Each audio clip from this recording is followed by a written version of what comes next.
And that's it. She takes the ring, doesn't even hug the guy, and walks over to the sofa. So yeah, that it's just a why. Like he kind of gets down on her knees, like, or he's standing in the living room, and he's like, "Come over here, come here."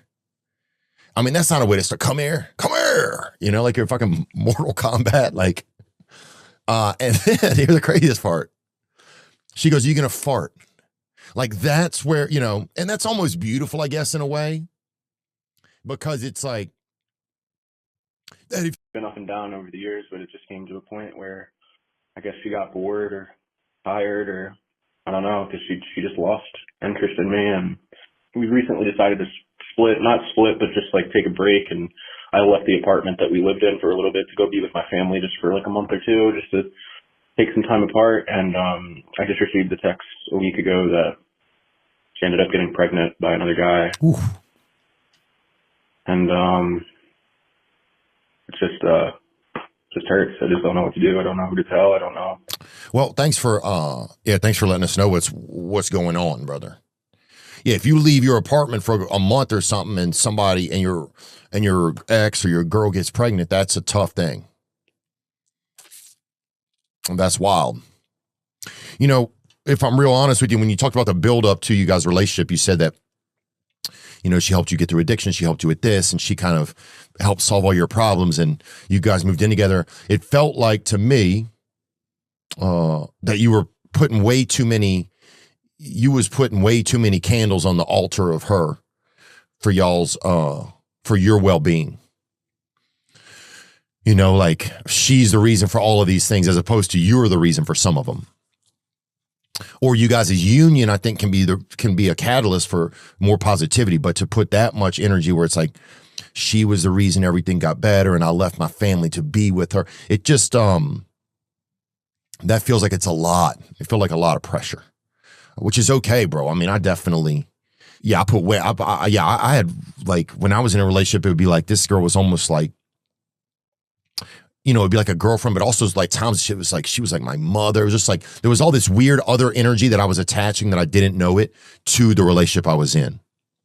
So I was expecting like this girlfriend to be so many things, and more than a human could really be, because you know, you got to be, you got to stand on your own business of your own feelings in your heart. You got to have 10 toes on you. So yeah, I just felt like, man, it felt like you were putting a lot on that. And no judgment. I'm not judging. I'm just kind of looking at it. Dude, yeah, I was like, one time I stayed with a girl that I was, you know, I thought I was in love with them, but really I didn't want to be alone type shit. I also, dude, I once stayed with a girl. This is the worst thing to even admit. God, I feel horrible. I stayed with a girl that I couldn't stand. I couldn't really stand her.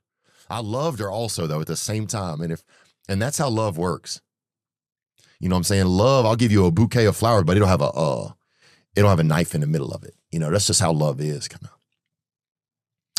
But dude, I stayed with this girl one time because I didn't want her to find a guy. I didn't want her to find a guy that would actually care about her. That's crazy, bro. That's crazy. And I didn't know at the time that's what I was doing. But yeah, that's what I was like, man, I'm not breaking up with her because she might find somebody that actually cares about her. Fuck, that's crazy. Does that sound too crazy to even say, Trevin? No, I mean, I think it's like the mentality, if I can't have her, no one can. Yeah. Yeah, just like desperate young shit. You know, that Romeo and Julian type shit. You know? And that's the street version of Romeo and Juliet, Romeo and Julian, bro. And that's gay too, bro. Romeo and Julian sounds hella gay. Hollywood will probably come out with it in a week. Romeo and Julian. All right. Fuck it, I forgot to even give this guy a suggestion. But yeah, I think it's time to let it go. It's time to move on. And it's time to tell yourself, like, because it's tough to put the responsibility of our own feelings about ourselves onto ourselves. It's easy if I can be like, oh, if she's mad at me, or if this is good, or this is always a problem with her, then then that keeps me from dealing with anything about me. I've just been listening to a couple of your podcasts a lot recently, and I'm thinking about proposing to my girlfriend of 3 to almost 4 years. What's some advice that you would give on doing that, and what's something I could add into doing it? Well, look, I think you have to add something to it. You have to add some charm, because here's the thing. An engagement is kind of the first real moment of a marriage, right? And if that means something, if you put something into that, you're going to put something in everything. Maybe, I don't know. That might be out of my mind. I don't know. But I saw this one the other day, and this one kind of disappointed me a little bit. And this is a fella, you can't see this, but this is a fella in a small home. I believe it's a trailer home, probably. And he's asking his lady to marry her. He gets up in the living room near the television. It looks like Masked Singer or something is on. But that's not part of the engagement story. It's just he's standing up. And they got a series of pit bulls running around, beautiful little animals running around. And here we go. He stands up and he's got a ring with him. Here we go. And he's beckoning her to get off of the couch to come over and see him. And I believe the mother-in-law or a friend is recording. Let's go. You gonna fart? Oh. You gonna dance? No.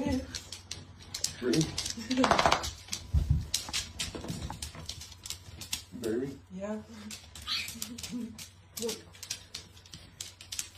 And that's it. She takes the ring, doesn't even hug the guy, walks over to the sofa. So yeah, that it's just a while. Like he kind of gets down on his knees, like, or he's standing in the living room, and he's like, "Come over here, come here." I mean, that's not a way to start. Come here, come here. You know, like you're fucking Mortal Kombat. Like, and then here's the craziest part. She goes, "You gonna fart?" Like that's where, you know, and that's almost beautiful, I guess, in a way, because it's like that if you did do a nice fart or something during the holidays, that you'd want your loved one to be there for it. There's something very tribal about that, and very symptomatic or something. Maybe, I don't know. But in this instance, you can just tell it's not. So anyway, yeah. You don't want to beckon your girl over to hit the knee to propose, and she thinks, "Oh, you're gonna fart," and you want me to get over there and be a witness to it. Now, also, having someone to witness a great fart it's nice, but I think it's also nice. Like, one of my favorite things that Shane Gillis ever told me was that when he was in high school, they would sit in the pews because they were at a Catholic school, and they would sit in the pews during Mass.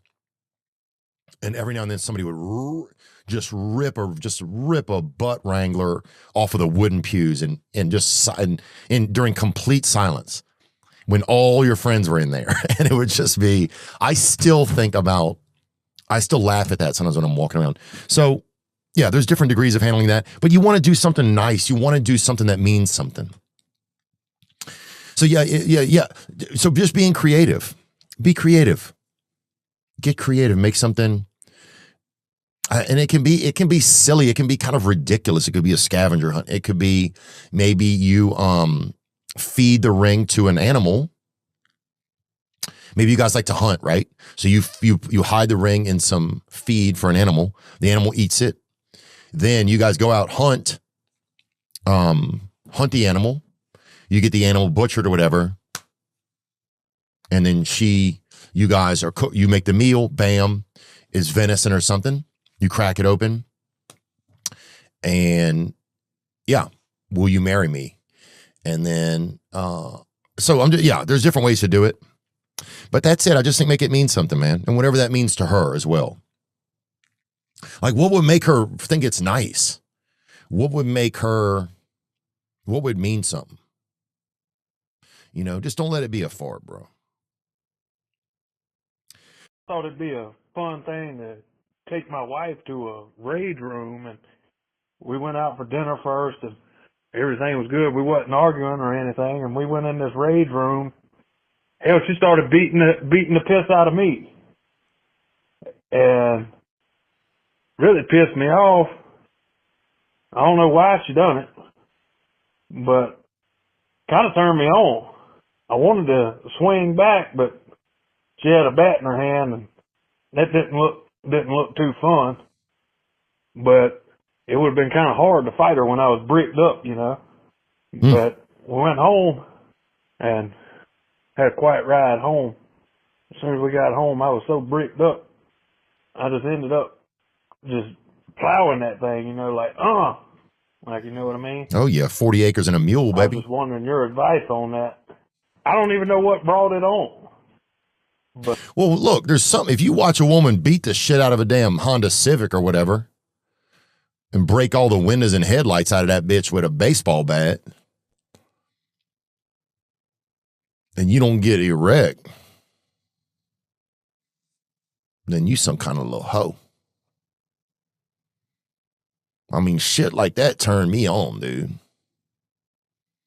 Especially where I grew up, dude. Every now and then you'd see a woman come out there angry at her husband or some guy that was having sex with her and not claiming her. And you'd see a woman come out there and just beat the dang headlights out of his Caprice Classic. Psh, psh, God. Hell yeah.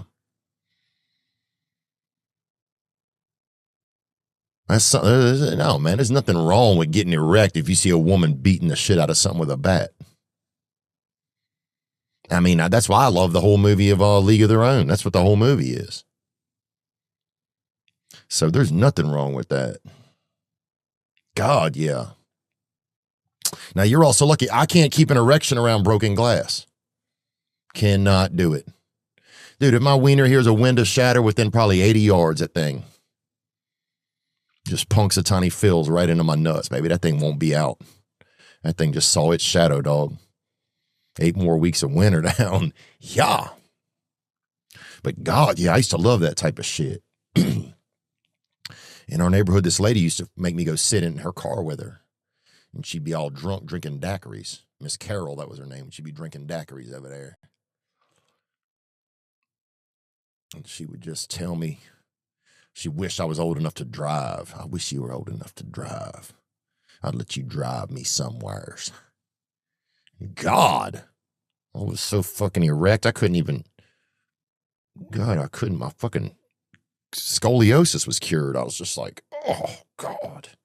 And then she'd get out. Sometimes she had cut off pants on and she'd get out and rub her little butt, like rub the bottom of her butt on the damn warm headlights of that car, that vehicle.